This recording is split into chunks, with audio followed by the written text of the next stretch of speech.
Yeah. So we're going live right now. It'll just be here.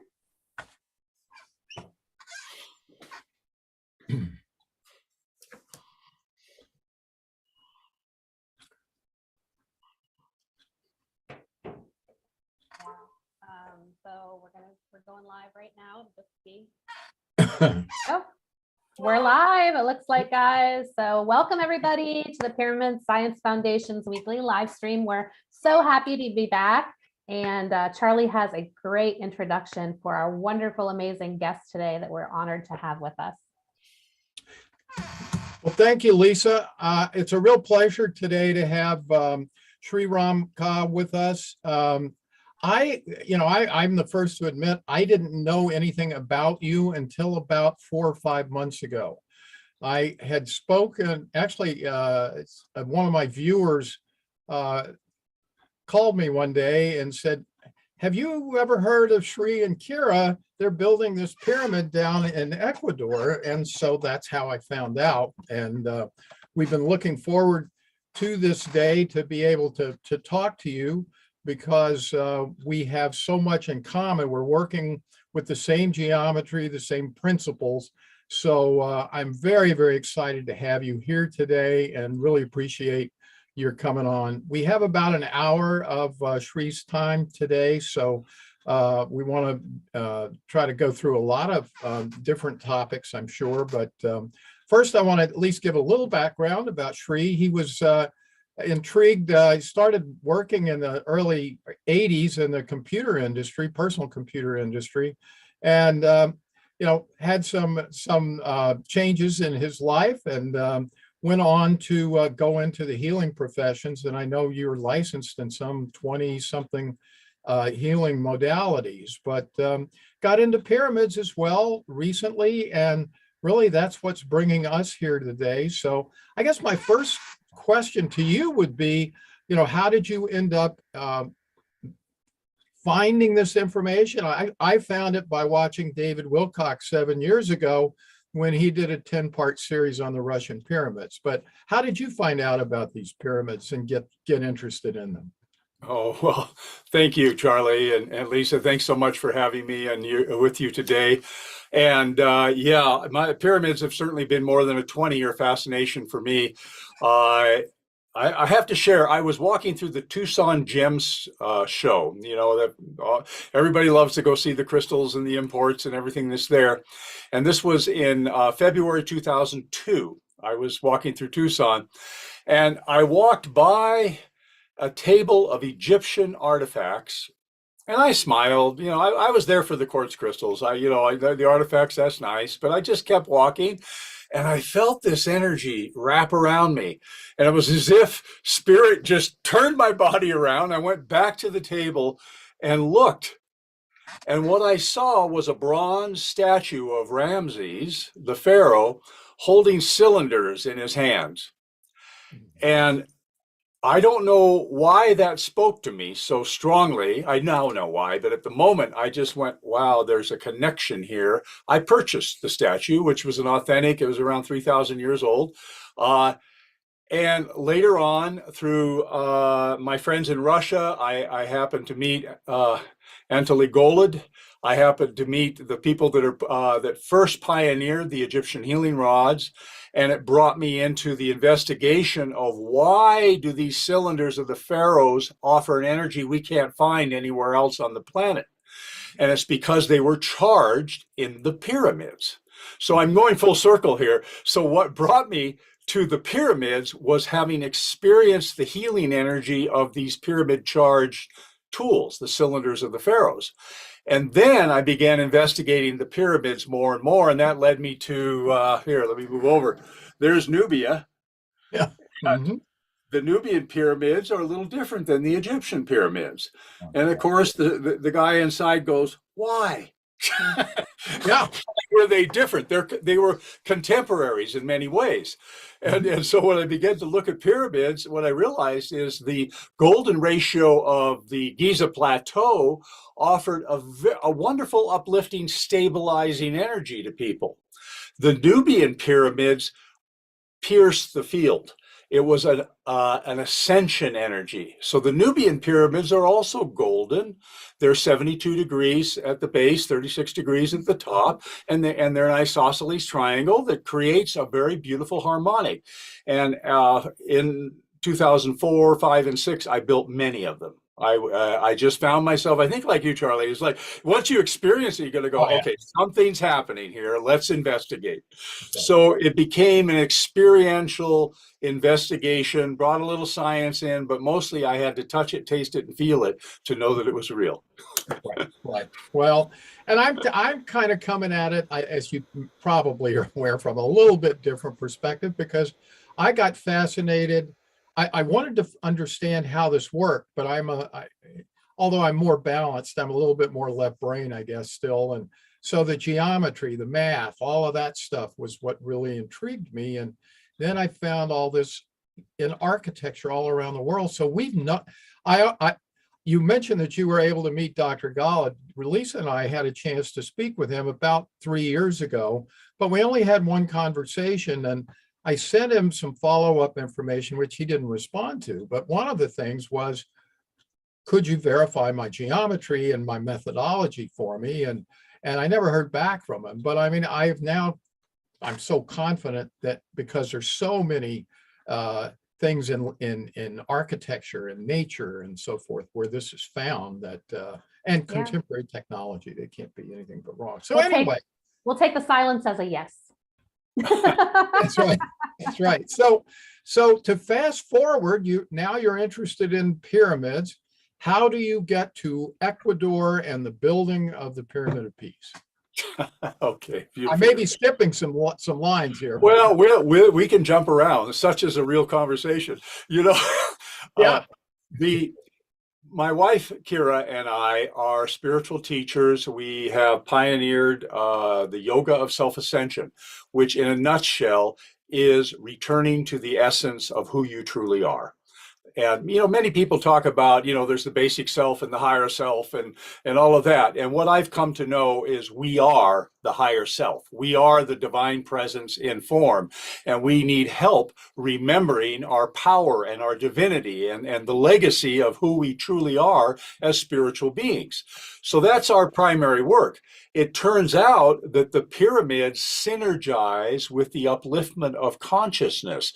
The pyramids radiate a healing, restorative energy that can help people move out of the level of energy, and consciousness is energy, the level of consciousness or energy that would bind you to a disease, that would bind you to a cancer, that would bind you to dysfunctional patterns. And so I was bind you to the hypnosis that's going on in a world. Yeah, a lot of hypnosis going on, a lot of spell making going on. And so as we lift, and the pyramids are such a beautiful tool to help you lift, as are the rods that are fabricated in the pyramids. Mm-hmm.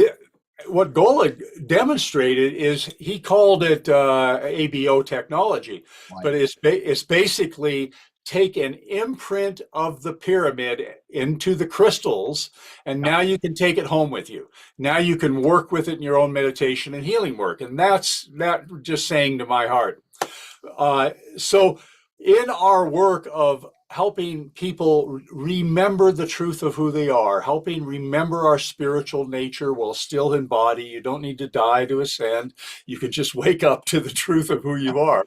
And helping people shake that hypnosis that mass consciousness has got such a grip on society, that there was no escaping it. The pyramids are part of our spiritual memory. They're in our DNA. Our very DNA actually has the same geometry as these pyramids. And Charlie, your book 76.345 is an eloquent, well-researched encyclopedia of how this sacred angle has appeared throughout the centuries. Okay. And I was very delighted when you shared it with me, and I took a look and I went, yeah, that's right.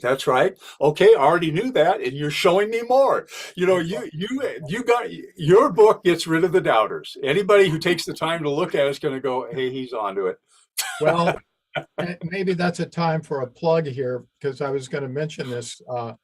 That book it's only a year old, but it's already seriously out of date because I've found so many more examples. So just for the audience, and I will share this with you as soon as I get it done, I have about a 5.5 hour documentary on not only the architecture, but I've found this in so many more examples in nature, in high technology today, that and I've also developed a model now of the organizing principles of the universe based on this geometry and plugging it into the torus. So there's a lot more coming. So I am just having a ball doing this, and I'm so excited to meet you because I know now that we have kindred spirits who are trying to and are building big, examples of these pyramids. So as we mentioned before we started, I would love to have a chance to maybe work with you, design some experiments, maybe collaborate with you.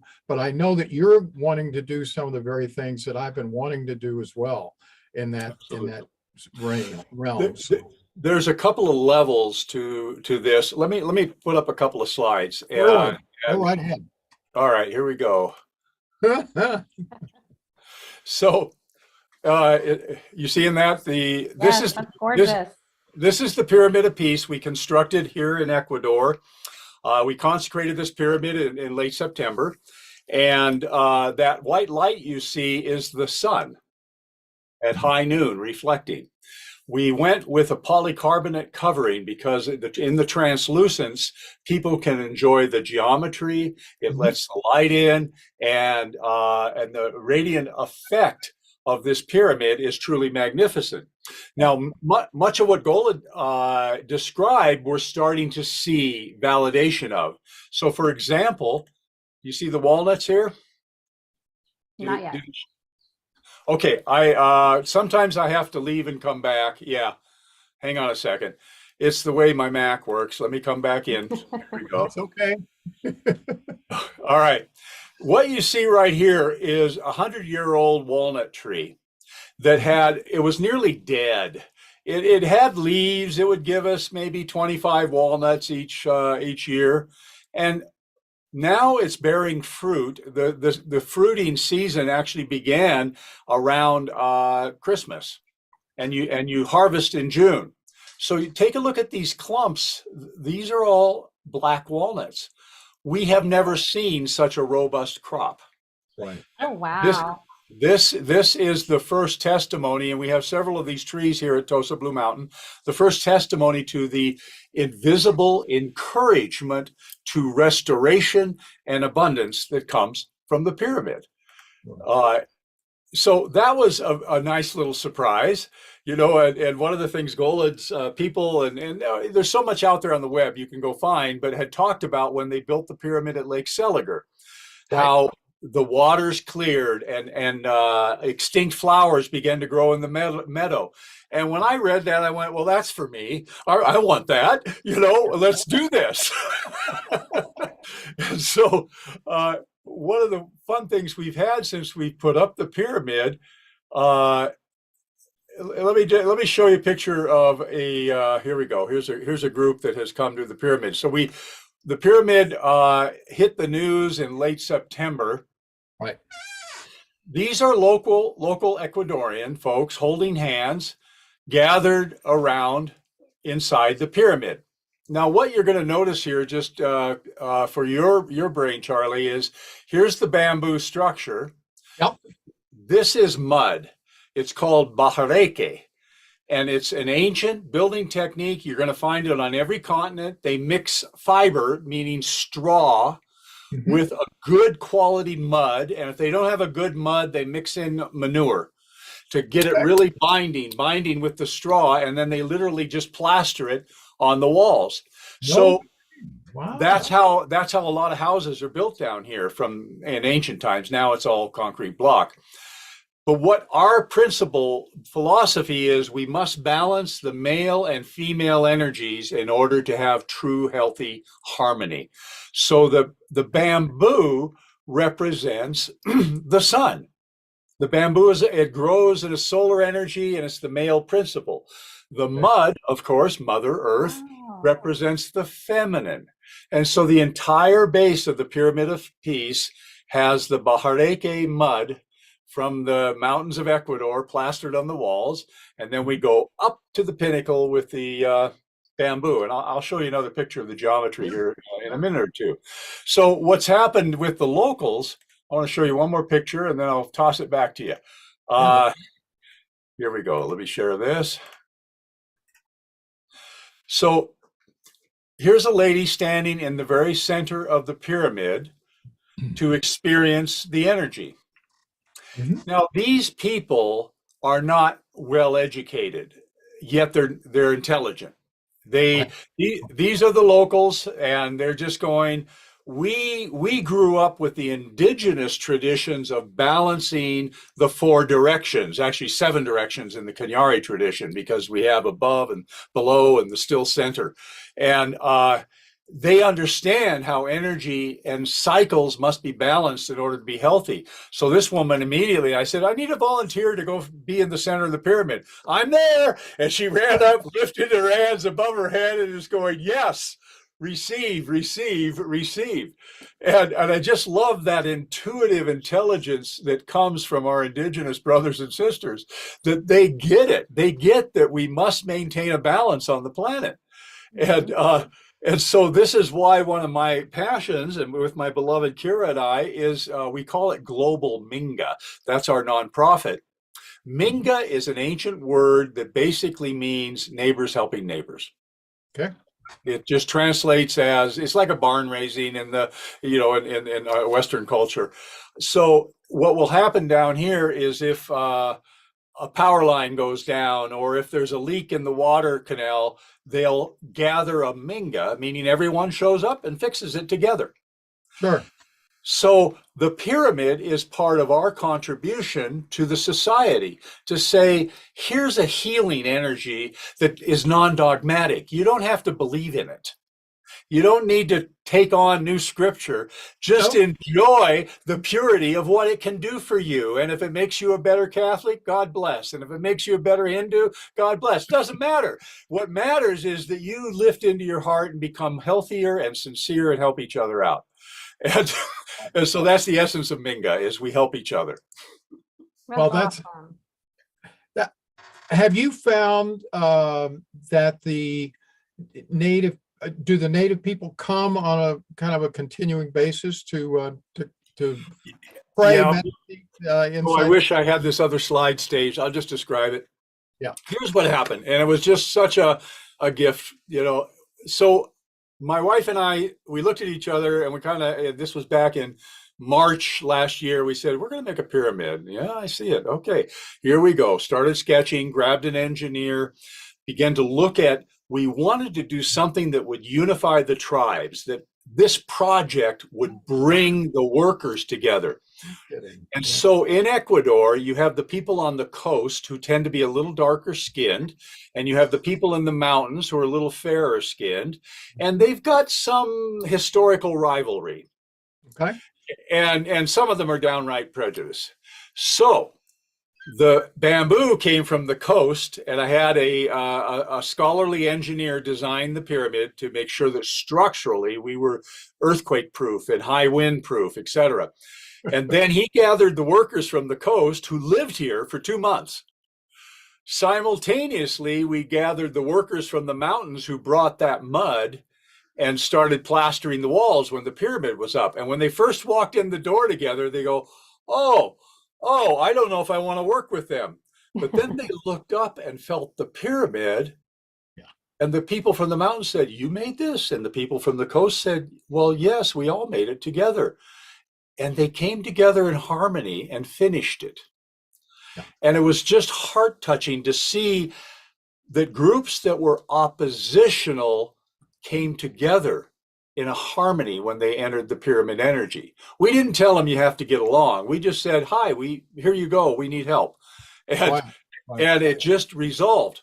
So to further kind of anchor that point, after the pyramid was up, we had no idea what was going to happen. We just built the pyramid and we didn't think through the effect on the local people. I mean, other than we knew it would have a positive benefit. But here's the effect that we didn't anticipate. 1 week later, there were over 1 million hits on the town's Facebook page. Wow. At the consecration ceremony, we had the mayor here. We had one of the presidential candidates of the country here. We had representatives of the Cañari, the most famous indigenous group here in Ecuador, and of course the locals.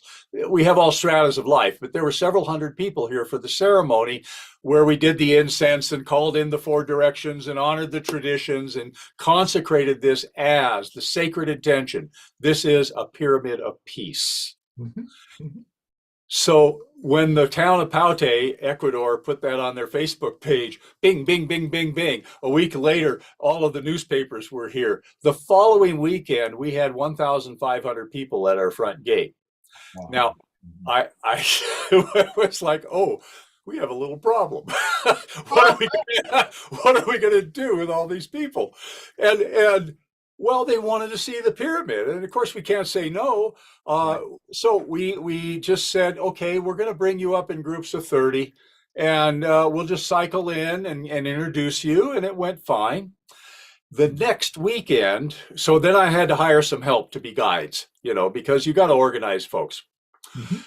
But here's the magic, and I just want to reinforce this because, Charlie, there's the science of the pyramids, but there's the human effect. Oh, yeah. What happens here. And the next weekend, after we got past that big curiosity blip, we had 600 people here on a Saturday, and I did not hear one of them. My wife and I live in the hotel section of the property, which is like 75 yards from the pyramid. Okay. So it's close enough. If someone's shouting, you can hear it. I did not know we had more than 500 people on the property.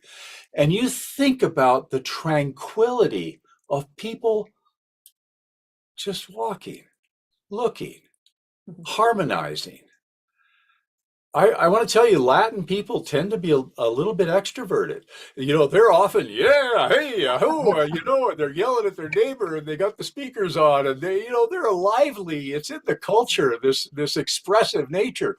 They were just tranquil. Tranquilidad is the word here. Okay. And I was stunned. And then, of course, my brain goes, well, there is the peace. The resonance of the frequency calls forward that sense of no fear, security, I'm at peace. Right. And this is what the Russian pyramid scientists found when they put the salt and pepper in the pyramid. That's right. And then distributed it to the prison system where they had accurate records of violent outbreaks and everything went down.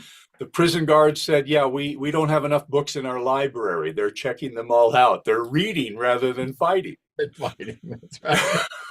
What a wonderful thing. So we have firsthand, this is not a scientific study. This is just empirical validation of the truth of that resonance.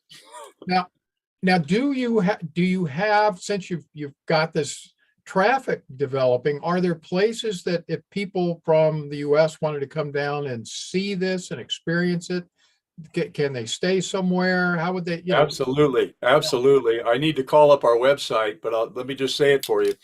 Yeah. TOSA, TOSABlueMountain.com. That's where the pyramid is. Okay. So Tosa Blue Mountain is a certified 5-star holistic resort, and we can accommodate around 40 guests. Okay. We have more than 20 acres of trails and mountain all groomed, and the pyramid is slapped right in the middle of it. So people fly down for a healing vacation, for example. Yeah, exactly. And our resort is all inclusive, vegetarian fare, and non-dogmatic. It's just come. We will serve you these healthy meals. You can walk the trails. We have a beautiful a water therapy center. Experience the pyramid and discover where, realign with your higher guidance, realign with the reason you took birth. Right. Remember who you really are. And we don't teach a thing. We just let it happen. And people who come and stay for a week or two, their lives just expand. It's grace. It's beautiful to see. Oh. Are you getting any sort of, I don't know if you can systematize this, but are you getting feedback from people after they come about how being in the pyramid has perhaps changed their life or improved their health or anything like that that you can discuss? We do a closing questionnaire for all of our guests, asking about their experience and various topics, and please offer us your feedback. Yeah. And we haven't set up a before. Well, let me say it differently. We uniformly receive very high accolades because people that live in Western norms tend to have accumulated a certain amount of toxicity. The food chain has a lot of corrupted energy, a lot of preservatives, and we don't have to go down that street today, but it's the food chain in Ecuador is pure and vital, and the soil is filled with nutrients. The food in North America, where we all have our original roots, it's really, the soil is exhausted in so many ways. And it's hard to give the body the essential building blocks that are required for vitality, not just survival. So everyone will survive, but vitality, hey, that's where the joy is, right? That's what we want. And so people wake up to what they really need. That's the gift, is to empower people to listen to their own guidance and to say, that just tastes empty, but this tastes nourishing. And we have gardens all around our main campus. We give them a basket and a scissors. Say, go cut your dinner. And there's corn and radishes and beets and carrots and lettuce and artichokes, and everything grows. Yeah. And, Wonderful. and so they get the experience of getting their fingers in the soil. They say, yeah, this looks good. This is attracting me. And the chef makes it for them. Right. And so this is a return to essential wisdom. Right. You don't need a book, but books can be helpful. Yeah. What we need is to activate our discernment filters to know what's positive and healthy and what is just a bunch of Madison Avenue propaganda. Well, that's right. That's right. That's amazing. So go go ahead. ahead, Lisa. Go ahead, Well, Lisa. I have a quick question.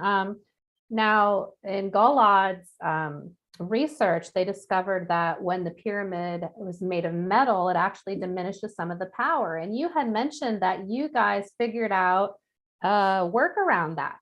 Yes. A way to work around that. So could you share that? Beautiful question. Let me throw up a slide real quick. Where is my, hang on a second. Yeah, that one will work. All right, let me bring this up for you. All right, this is one of the engineering blueprints for our pyramid. Now, let me see if the computer will let me zoom in a little bit. Yep. Okay. Okay, cool. So as you can see, it's all bamboo. These are the intersections. At every 3 meters, there is an intersection, a structural point of reinforcing. Mm-hmm. What we did was we did pressure testing using carbon fiber. Carbon fiber is an earth material. It's non-metallic. And so we would wrap the bamboo with carbon fiber to strengthen its shear strength. And then we made pins of wood with carbon fiber. We made our own fasteners. And these carbon fiber pins would join the various intersections of bamboo. And that's how we created the entire structure with no metal. To do it out of fiberglass costs $1 million. To do it this way is much more cost effective. Now, the only exception was right at the foundation. I could not come up with a cost-effective way to create the footings so that this thing wouldn't blow away, right? I was going to ask you about that. So actually, we go down 5 feet into the ground with traditional cement and rebar footings. The rebar comes up and it meets the bamboo. The bamboo, we actually put cement in the inside of the bamboo. The rebar goes up, and there is one metal cross pin at the level of the earth to give it that rigidity. Okay. And in my testing, what I found is that has no effect on the radiance of the computer of the pyramid. Okay. Because it's of the earth, it's at the earth level. But as you go up, you don't want metal, because therein are the resonance surfaces. And so that was absolutely unique to this design. The other thing that's unique to this design is, let me see. I have a picture that'll give you an idea. Okay, and you're going to recognize this immediately because I know it's in your book as well. Yeah. But I don't think anybody's done this. Let me show you. So what you're seeing right now is a picture that we had shared with some of our community about Luxor and the temples. Right. I'm going to zoom in. Yeah. And let's there somewhere. Is that what let's you're go. gonna Yeah, it's the hieroglyph. Yeah. Yeah. It was over there. There you go. Yeah. Okay. Yep. So this is what spoke to me intuitively. The Ankh next to the high aspect ratio pyramid with another pyramid inside. Eternal life, resurrection energy generated from this. So our pyramid, and I did my own intuitive testing and meditative work, has an inner pyramid. It's not just the 76.345 degree pyramid. There is a mirror image of it inside. And those two pyramids together allow this pyramid to behave as if it were larger. Right. That's kind of what we do with our meditation pyramids as well. I make capstones and amplifiers that are utilized inside the pyramid. You can hold on to it or sit it on the floor underneath. So yeah, that's awesome. Well, and those are all, yeah, absolutely. And go ahead, jump in. No, I was just going to add something to the hieroglyph because I think it's important. Yeah, it's in the book, but this is one of the things that we found subsequently when I met George Leoniak several months ago. He drew a diagram which scales the pyramids with the Platonic solids, and what we found when we first met, we were on a Zoom session.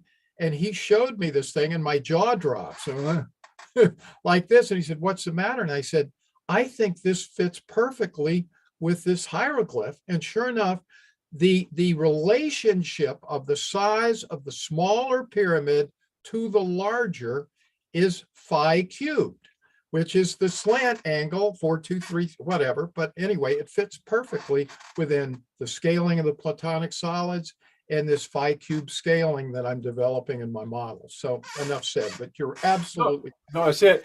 Right. The ancient, what we have left that's available of the ancient pyramids can inform us. But the problem is, and we can have a conversation on this one, I think science has screwed us up because of the scientific arrogance that if they don't know what's going on, they'll make up a story. They're going to feed you some line, some lens of understanding that is, sorry, it's just not the whole picture. That's right. Also too, that the scientists, most of them don't realize that what they're projecting, their outcome, that they want the outcome to be, is actually affecting their studies as well. Well, absolutely. And the more, there's that old adage, if your only tool is a hammer, the world looks like a nail. You just start finding, and I recently gave a little talk on the pyramid. I want to show you this slide because it's right on topic with what we are talking about right now. Yeah. So I grew up, back in school, the pyramids were built by slaves who dragged the giant stones up the rampways using wooden rollers under the stones. Now, if you really think about it, how long would a wooden tree trunk last with 150 tons on it? Mm-hmm. Yeah. It's not going to last. It's going to splinter. Also, where did they get all this wood? Because it's just not going to last. But what they're doing is they were projecting their understanding of mechanical engineering and mechanisms on something that was not built in that fashion. But nobody in the scientific community wants to talk about high technology that has been lost from the planet. Yep. They've been hiding it. Or other influences. Oh, that's And I'm sure you've touched in, like, I think it was Graham Hancock's work. One of the writers opened my eyes that the Sphinx clearly shows signs of water. you know, the erosion on the Sphinx. And now that's, 20 years ago, I went, whoa, really? And then the more you tune in and meditate and think about it, you go, well, of course, the deluge. And there was more than one deluge. That's right. This planet's been underwater a couple of times.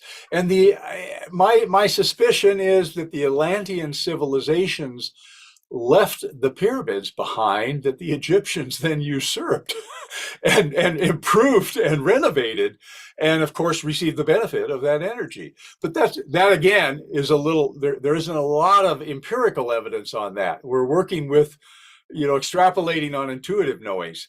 Well, I can tell you this in my documentary. I'm going into that in greater detail, because whether it's Gothic cathedrals, whether it's Hindu and Buddhist temples, I don't care what the hemispherical Buddhist temples in like Sri Lanka and so forth, they all have this geometry. They all, I think, have coils on top, or they were either healing centers, or which of course, or free energy, plants, energy generating plants, which of course brings you back to the basic thing that you're talking about. Our history isn't even what we define as our history is fake. It's to cover up the fact that this previous civilization or civilizations on the planet knew this information. So it's kind of scary. So, well, now, it's kind of humbling. Lisa, you said you've developed the capstones, and I think you guys are putting quartz sand in the tubes now. Yep. Yeah, all of that's brilliant. I want to show you this picture because I was on the same tack with you. This was the first large pyramid that we made, and this was around 2004 or 5. I don't remember. It's 72-degree golden ratio pyramid, right, built of metal, and it's 18 feet tall. Mm-hmm. And because I didn't, it's almost 20 years ago. This is the only photo I had handy. You can't see the other. You can barely see the other structure. But Lisa, what we did is in the capstone here is hanging a giant quartz crystal. Okay. In this sun, I forgot the name of it. There's a New Mexican name for this. I don't remember. There are 12 quartz spheres embedded in the copper. This is a copper design. Okay. And in the floor is another pyramid pointing up. It's one of Golad's pyramids that I bought from him. So it came with the energy of the Russian pyramids. It's made of a granite-like material, and we cut a little hole in the floor and went down 18 inches and put that pyramid, the little granite pyramid, as a focus point. So when you walked into this metal pyramid, you felt it. It was resonating with the frequencies. And yes, the other things we did is we put crystal points on the sidebars. So on the walls, just like you're filling with quartzite or whatever, on the walls we had a series of points, ching, ching, ching, ching, ching, going all the way up to the top. Right. And so these are the little tricks that anybody can do to amplify the gift of this geometry. That's right. And you're spot on, Charlie. And Lisa, you echoed this. The metal isn't as good as the non-metallic, but it still works. It just doesn't have the oomph. Right. I made a lot of them from copper in the early days. That was the thing. People were selling copper meditation pyramids, and they were all the Giza geometry. Where you get the hat that you put on. Oh yeah. I have a question. Two questions, actually. Have you experimented making them with certain types of wood that are known for their resonance, like catalpa or balsa wood? Well, my guidance is that wood actually absorbs energy rather than transmits it. Wood is an insulator. Well, I know, but catalpa is known to, they make musical instruments with catalpa because of the resonance chamber that it creates more of a bounce, I guess, from the Well, resonance. that may be worth looking at. I don't have experience with that, but as after I made the big pyramid here, the Pyramid of Peace, I'm looking at some other corollary products that will bring this energy into the homes of people affordably. And of course, I already mentioned one are the Egyptian healing rods, that using crystals and metals that have been stored in the pyramid for one moon cycle. So one lunar cycle changes the actual molecular spin of the copper and the zinc and the crystal. There you go, the crystal fillings. So the key then is once you can charge those, you can now start working with them. And there's different techniques for healing and amplification. So the first, I think we all have to do what we trust. Yes. And we all are standing on the shoulders of someone who broke ground before us. We're all learning from each other. But as Charlie, as you point out in your book, there's a lot, like the Mayan pyramids. Kira and I lived in Guatemala for 7 years. Right. And the Mayan pyramids are high aspect, but they're not the 76 degree. No. Yeah. And, but they're not the 51 degree either. They're up there. And here's what's odd to me. The Mayan pyramids, for the most part, all have flat tops. Mm-hmm. That's right. Maybe a little building on the top, little. Right. Mm-hmm. And, I kind of have to wonder, like you look at my background here and you see the different stones, and then what we were told is there was a golden capstone on the giant pyramid of Giza, Khufu pyramid. Right. I'm not sure what they were missing, because that focal point is important. Yes. Yet, the moment the bamboo went up and it wasn't even finished, the resonance changed on our land, because they put it up 3 meters at a time, right, and all the way around, and had to lash it and get it solid before they brought in the next segments, and then used the carbon fiber and pinned it together. And every time, once they started just the base, there was a shift in the energy, and then you go up a little higher and you don't even have a top on it, and there's a shift in the energy. And unfortunately, I'm very energy sensitive, and that's part of my intuitive guidance of this. You're pointing out a 76 degrees, 76.345. I don't think the Mayans had that geometry in their head. I think they followed their intuitive guidance. Well, as did a lot of the architects who built the cathedrals. What is it about the golden ratio or the phi that just looks better? Just feels better, Well, now I will say, like the 72 degree, the 72.828 is another you see all of these variations on this, but they all,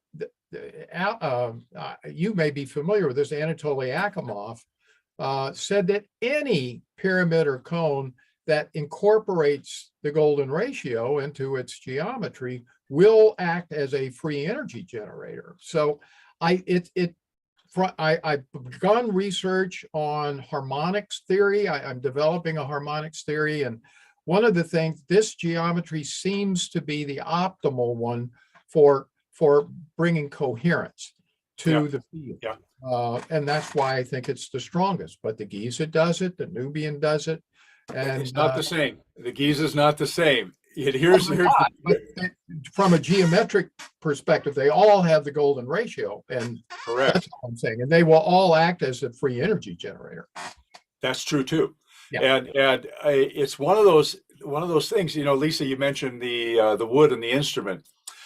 When I was playing with models of the pyramids, it's like the violin or the guitar. And you hit the sweet spot. It's like you turn the tuning, it hit the sweet spot. It wasn't from the mind, it was from the resonance of the knowing that this is it. That's the one I feel. Then you go figure out what degrees it was, and you go, 76. So that's funny, because when I always explain to people the different energies, I would say the Giza pyramid is a more subtle energy, more beneficial for like sleep and things like that. But as you get, the steeper the angle, the more powerful of an energy you're going to receive. So I like to say the Giza pyramid is like the dial-up connection, and the Russian pyramid is like the high-speed internet. Well, that's accurate. And if I may add, the way I communicate it is the Giza pyramid is a balancing energy that's vibrating higher than most human beings. Therefore, they're going to experience a positive effect because it's leading them closer to their divine nature. The Russian geometry is punching a hole, right? It's opening a portal. It's not a horizontal harmonization like the Giza. It's an ascension energy. And you know, and you may have seen this in your web research when they were putting the final segment on the Moscow pyramid. Yep. The Russian MiGs were scrambled. Oh. Because of the torsion field that emanated out of the pyramid. Right.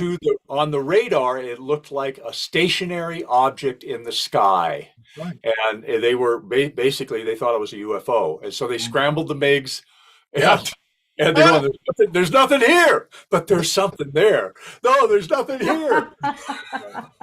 They are powerful. When Charlie and I would go to expos, we would have energy healers, you know, that were used to working with energy, sit inside, and they would jump out because they were just not used to that energy. It was too powerful for some of them, you know. Yeah.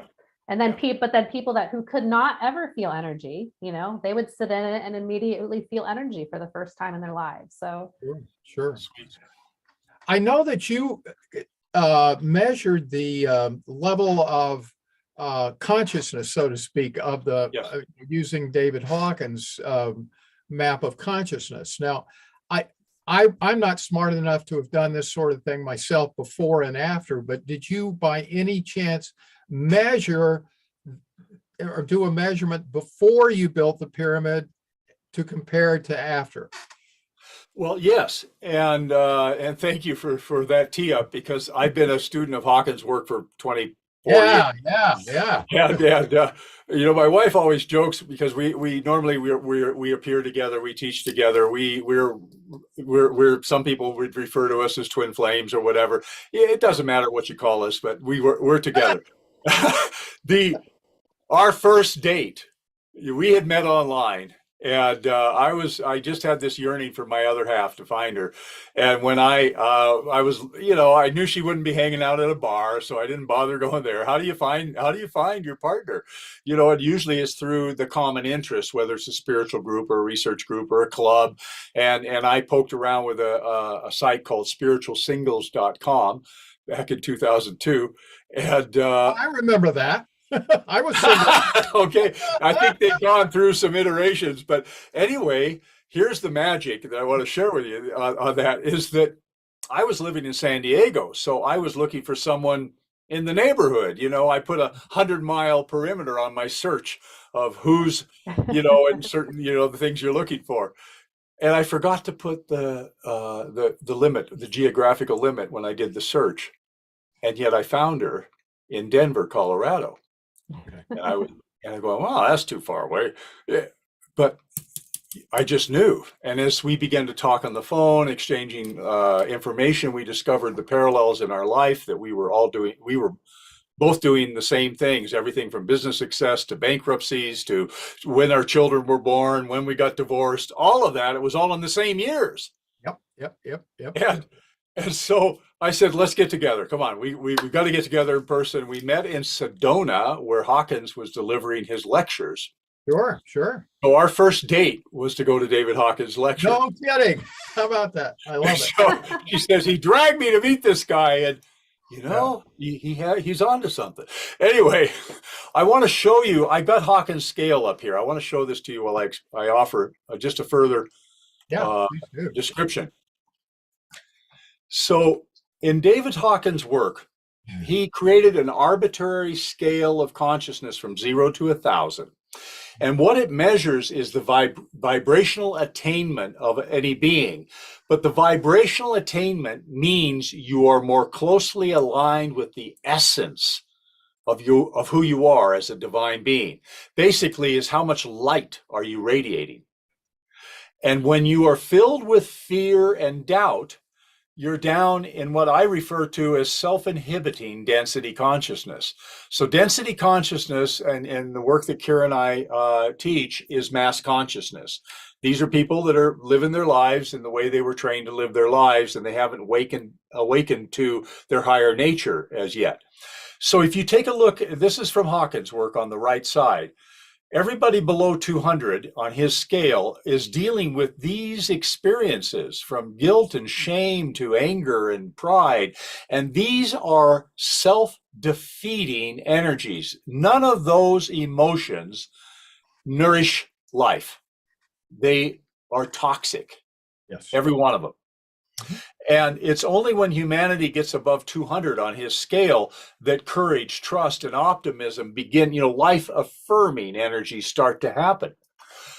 Well, the reason this is important is his scale, which is done through kinesiology, which I'm highly accomplished at, and I'm coming to your question. So I have been muscle testing my clients before and after.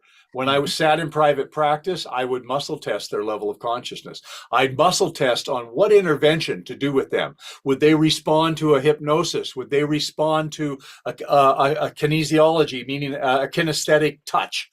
Should I massage their feet or engage their brain? And I would muscle test.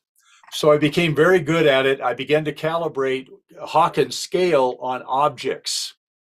So most of the earth vibrates in the low 200s. Okay. On his scale. There are places that are lower, and you go to Machu Picchu and it's closer to 500. It's very cool. Okay. So the land at Tosa Blue Mountain is very close to 500. Really? It depends on which part of the property. It's a healing land. Okay. And I'll show you one more picture. But here's the piece that's really fascinating.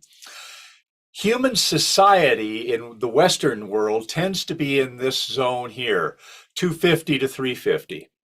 And that's because when you have those energies, you're willing to build something together. You'll make a city, you'll build roads and community water and the rest of it. But the higher nature that these pyramids are calling us to manifest doesn't happen until you hit this one, forgiveness. Until we're able to truly let go of all judgment that things ought to be different, to forgive another being, to forgive a hospital for a bad outcome. When we can truly forgive, then we move up into what we refer to as spiritual activism and ascension awareness. Okay. We move up into the zone where we begin to find that gratitude is our primary energy. Love and joy lift us and motivate us, and we're not driven by the pride and the anger and the egoic stuff. So when I calibrated our pyramid, the land that we chose was partially chosen because it was a flat spot and we're on the side of a mountain. So, okay, I've got only two places that are already flat, and I'm not going to bring in bulldozers and excavate out a pad and cut it out of the mother. So I said, it's got to be one of these two. Which one is it? And all the guidance says, this is the best spot. And it was vibrating at around 480. As soon as we set the intention, and we drew, we got out the calcium and we laid down the lines. Yeah. It popped up to 500, just the intention. Yeah. That's how awake Gaia is. That when Gaia is a grand reflector, as are other human beings, when we hold a positive intention and we radiate it out in the world, those that are ready will reflect it back. Right, right. So this pyramid now, in its completed state, vibrates at 620. Okay. So when Hawkins came up with the word peace, he on his scale, which is 600, it's higher than love, it's higher than gratitude, it's higher than joy. It's the peace that passeth all understanding, the non-reactive, non-attached. I'm here. Yeah. And that is why we didn't hear the people when the 600 folks were there. And I've got this sweet little picture of a 5-year-old who walked into the pyramid with his parents. He sat down right next to the inner pyramid, put his legs into lotus position and put his hands on his thighs and closed his eyes and sat there quietly for a half hour. That's And his fantastic. parents were going, he's never done that. Oh, really? Oh, We started seeing a lot of children actually drawn to pyramid energy, crystal energy and stuff at the expos that we used to go to as Yeah. well. Yeah. The pyramids, I mean, the children today are so much more awake. It's just such a joy to see these sparkling, illuminated kids that really need the right kind of energy around them to open that up. And it's kind of it's a little trying for my heart, and I look at all the fear and conflict in our world and all the polarization that's going on, saying that's not, well, who's to say? It could be that that very conflictual environment is what's needed to activate the divinity within these kids, to let them lead the way. Yeah. I know that as a parent, I would much prefer my children have a more gentle environment where they can find their gifts and be encouraged to be that which they are. Yeah. So we all find our way one way or another. to finish up on this consciousness topic, did or have you had an opportunity to do any testing of people who come there to see what we've tested for life force energy, and it's going to be different, but we know, we've done that kind of work. We have not used this level of this map of consciousness to do that. Does this have a permanent effect on people's level of consciousness? If they are willing to evolve, meaning I'm willing to expand, if there's a sense of I want to be more, I want to be, if they have that kind of the drive of the mystic somewhere inside, to really want to, yes, absolutely.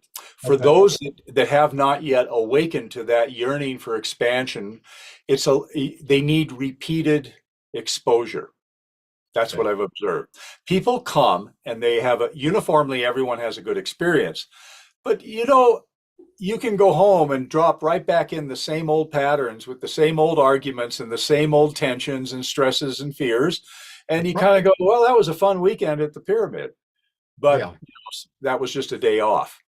Or you can come visit the pyramid and meditate and be inside and become more comfortable with the nonverbal, the non-mental, the energetic that is keeping you alive. And to begin to trust that foundational energy, the great mystery. And those people grow, and grow. They're ready. Right. And so who's to say when are you ready? It's everybody kind of pops at the time where the universe says we need you, or you took birth for now, whatever it is.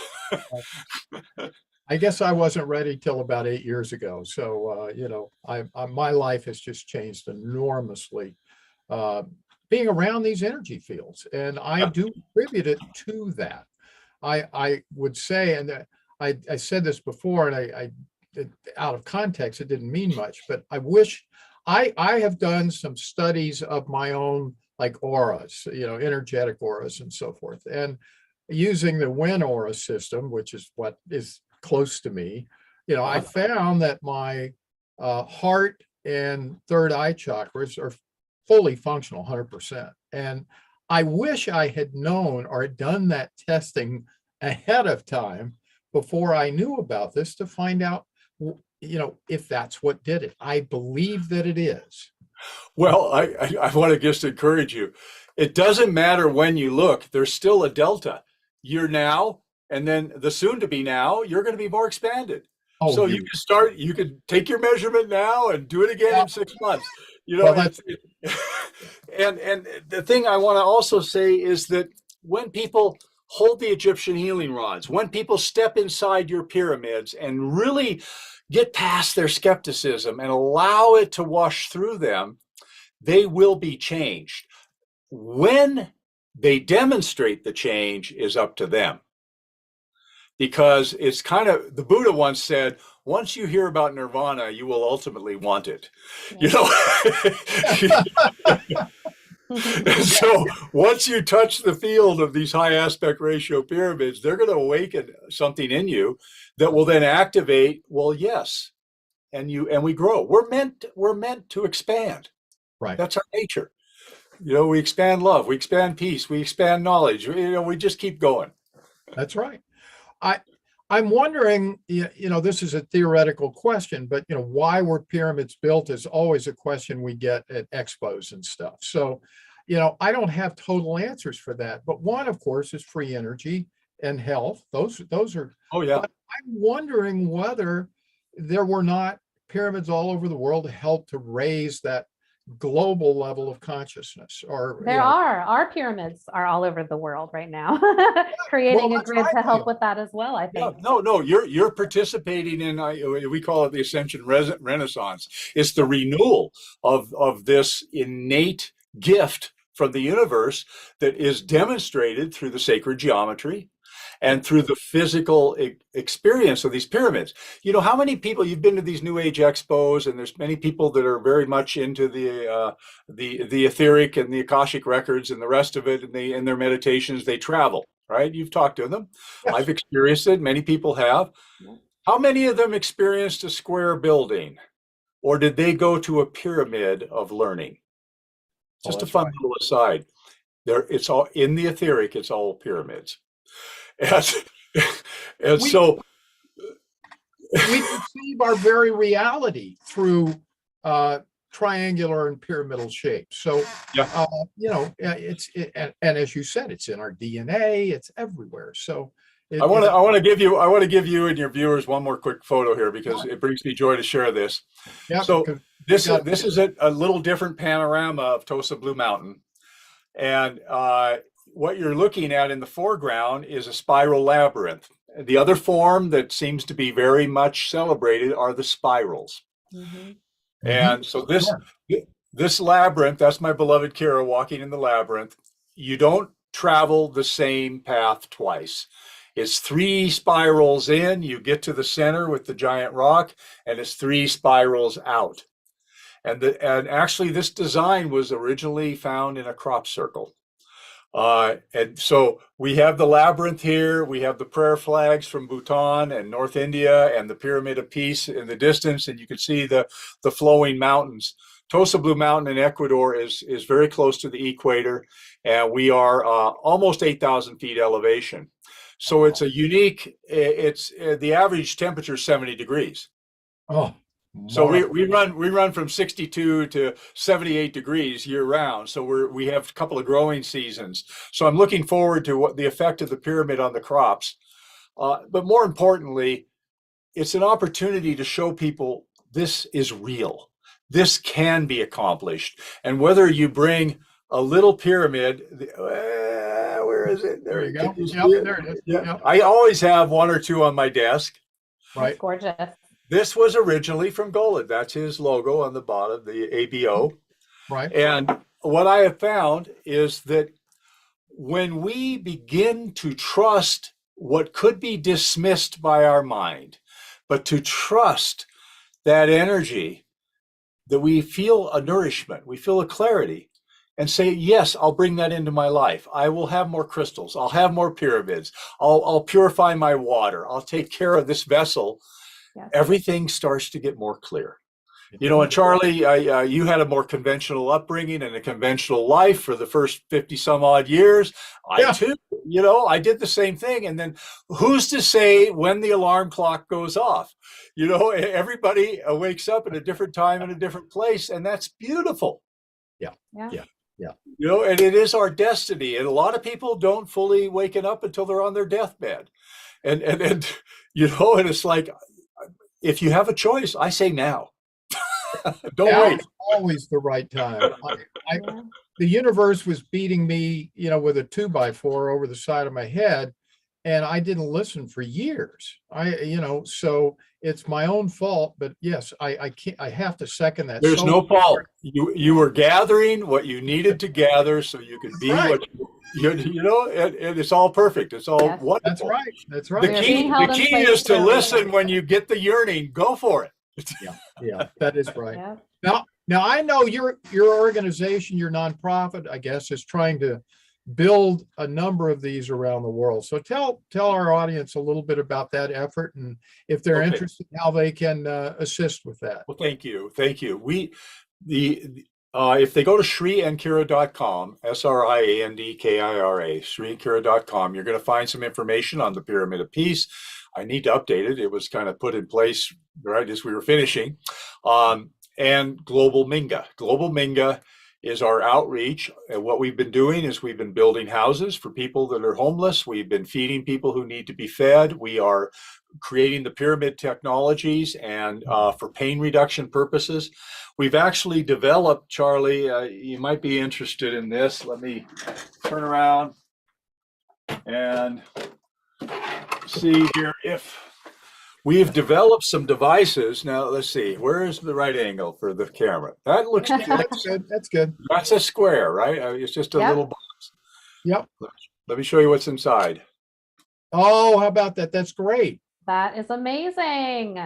So this is a pyramid grid that Mhm. I have been developing to find inexpensive ways to bring the pyramid energy into homes. Yeah. And what I've discovered is the pyramid itself is wonderful, but inside we need to put the crystals. Yeah. So every one of these points has your quartzite inside that has been charged in the giant pyramid. Mhm. Now this little guy, the only reason I built the flat top on it was you could put your water bottle on it. Of course, makes sense. Yeah. And Yep. so these little things, they're just logical extensions that will Right. nourish human beings to have healthier, happier lives. And so Global Minga, if people would like to learn more, we'd be most grateful for donations, most grateful, everything that we do, workshops, it all goes into Global Minga, because the pyramids, here's the piece that's really needing collaborators. I want to see a high aspect ratio, a minimum of 22 meters tall on every continent on this planet in the next 2 years. We need to get these built. And if anything, it's ironic to me that Russia and Ukraine are at war when all of the research on these high aspect ratios came from Kiev and Moscow.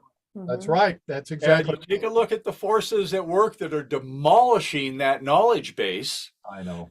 It's tragic. And we can do something about it. It isn't about stopping war. It's about shifting the energy levels of the people on the planet, and they will take care of the rest of it. So I really want to build it. It takes a couple $100,000 to build a giant pyramid, and that's about as low as you can go to build something that Right, tall. right. And I want to build one, well, as many as possible. We have people ready to donate land. The land's not the problem. The issue is the engineering staff, the financial resources to build these pyramids all around the world, to create a harmonic of this energy for the planet and her people and her animals and her plants. The amazing thing about these pyramids, they support life at every level. Yeah. Well, Every level. It doesn't matter what it is. It will thrive according to the divine blueprint, whatever it was meant to be. Yeah. So that's what we want to do. Global Minga, and our other outreach has to do with the cylinders of the pharaohs, the Egyptian healing rods.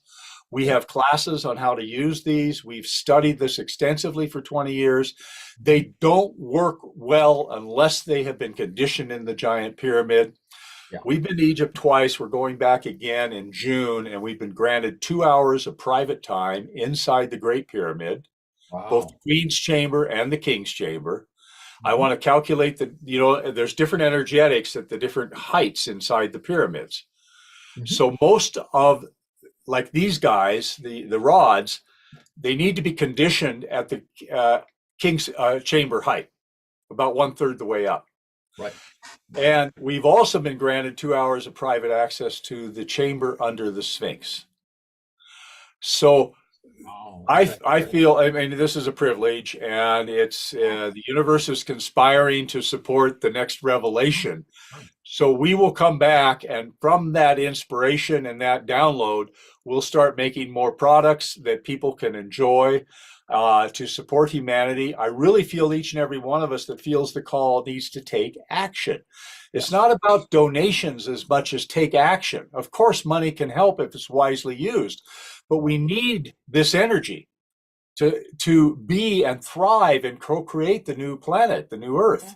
Everyone talks about what they think the new Earth is. Well, it begins with the new human. If Yeah. if human beings don't lift, nobody, no amount of out exterior stuff is going to fix it. It No. happens here. Well, as you've been talking, I've had an idea. We have at least one source that we think might be amenable to getting us some grants, and I'm wondering maybe whether we shouldn't work together, because Be maybe happy with my background and the science behind it, and you have already done this, it would be a great team to go in and say, we want to get some funds to build these and see. Sure, let's collaborate on that. Let's build the next one right up in your neck of the woods. Let's get one going. We've got people in Australia that are ready, and I'm just visualizing the balance on the planet. Now, if ideally you want to pick certain ley lines, which is the other thing we didn't mention, the pyramids of the ancients were acupuncture for the earth. Yes, yes, yes. And you're energizing the grids. That's right. So we can contribute to that, but it doesn't matter where you locate a pyramid, there's going to be benefit. That's right. And over a ley line is an extra boost. Sure, sure. Now, how are we doing on time with you? I was just going to say, I'm going to turn into a pumpkin here in a Yes. couple of Okay, minutes. okay. Well, that's fine. That's fine. I wanted to check. I know No, thank you for that. And, We and would thank- love to have you on again. We have so much to talk about. I would enjoy it. I really applaud the sincerity with which the two of you are bringing this knowledge forward and helping people understand that there is a non-chemical, non-technology way of supporting human health, consciousness, healing, the whole thing. And one of the things that got me going on I just need to share it. Brian Weiss wrote a book, Many Lives, Many Masters, I think was the name. Yes, I've read it. Mhm. And one of the age regressions, he did hypnotic age regressions with people, is this person was sharing, I was a soldier working under the rule of the pharaohs. And when I was injured on the battlefield, they took me inside the temple of healing. And with these wands, they repaired my broken bones. Wow. Yeah. That was his past life memory. Sure. And that's part of what inspired me to really research the Egyptian healing rods and to work with them. And we'll be manufacturing them here in Ecuador. There is a connection here. And the connection is that consciousness plus energy creates. Consciousness plus energy creates form. That's right. Now but consciousness that's not ignited here can create destruction as well. That's right. It's like what was his name? Alfred Nobel? Yes. He invented dynamite. Dynamite. Right. Yeah. Yeah. Yeah. Exactly. It has a shadow side, doesn't it? As well as a helpful. And quite honestly, I don't know if maybe you're aware of this. Galad's colleagues in Kiev put up a Russian geometry pyramid on the Maidan in 2014, and they programmed it for violence. And so everything can be used for good or for evil. So And on the other hand, those same folks in Ukraine put a pyramid on top of a hospital. That's right. That's exactly right. That's right over the recovery room. So we it's as you gaze at each other, you look at your eyes, you look at the smile on your faces, and you say, okay, let's magnify this. This is the synergy of collaboration. This is health, vitality, and happiness. We don't need to look at anything else. Let's just do it. Yeah. Well, I don't want to see you turn into a pumpkin, so I guess. All right. I'm going to say thank you. Big hug to you, Lisa and Charlie. You Thank you for your Thank work. you so much. We really appreciate your being here, and I know that Let's get together again one of these days, and lots of things we can explore. Okay, Thank you, everybody, for being with us. There's a lot of people watching today, and we're getting a lot of amazing comments. So we'll go through them and respond. But bless you all for being with us, and bless the world for what it's becoming. It's just amazing, isn't it? Indeed. Big hugs for you all. okay. Thank you so Bye-bye. much.